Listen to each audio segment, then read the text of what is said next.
So he doesn't snatch back his gift when we fall short. So we'll be able to flow in our gift even when our private life is disconnected from God. And the gift continuing does not mean God is pleased.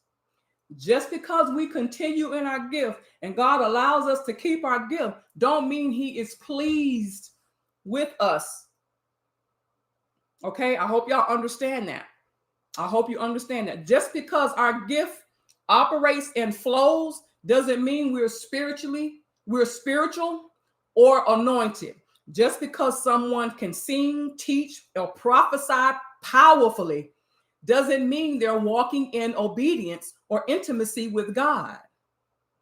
Again, the gifts of God, gifts and callings of God are irrevocable. He does not snatch them back because we are out of alignment.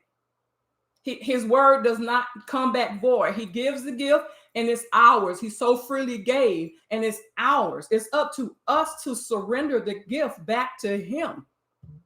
But he doesn't take the gift just because we are out of alignment or because we are disconnected from him, or we've fallen short, we've fallen on hard times, or we are addicted, or whatever it is. He doesn't take them back. That's just the loving God that we have. But it doesn't mean it's not a pass to just sin and just act like we did this ourselves. That's not a pass, okay? It's not a pass. Why do we get so caught up or infatuated with our personal gifts or our spiritual gifts? Why do you think that people who are gifted, or anyone for that matter, why do we get so caught up in our personal gifts or our spiritual gifts? Why is that? One of the reasons I believe is that because there is a war, W-A-R, war versus our spirit and our flesh.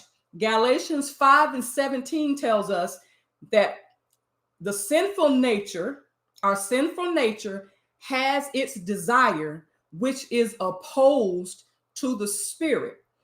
And the desire, this is the amplified version, and the desire of the spirit opposes the sinful nature.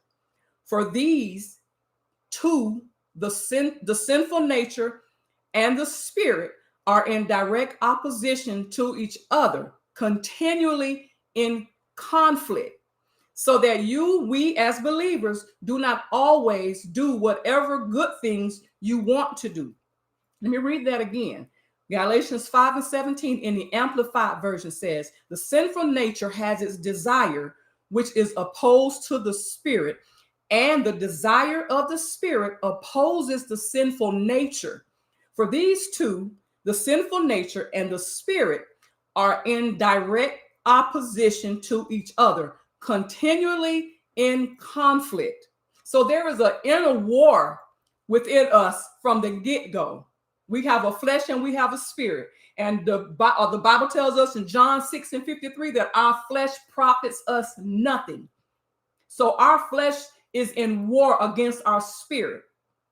So when we have these spiritual gifts, teaching, preaching, prophet, whatever it is your gift is in, singing, dancing, ministering, teaching, on whatever it is, your flesh is going to be in opposition to that spirit, to your spirit concerning that thing, to the Spirit of God, period. It's going to be an inner war. You can preach or minister while still battling unseen fleshly motives, attitudes, and lifestyles. Did y'all hear me? You can still preach and minister and be tore up from the floor behind the scenes. But that gift is reaching and teaching. It's teaching. But you are a mess personally. It happens. I've been there. So I'm not talking from what I've seen somebody else, although we do see it.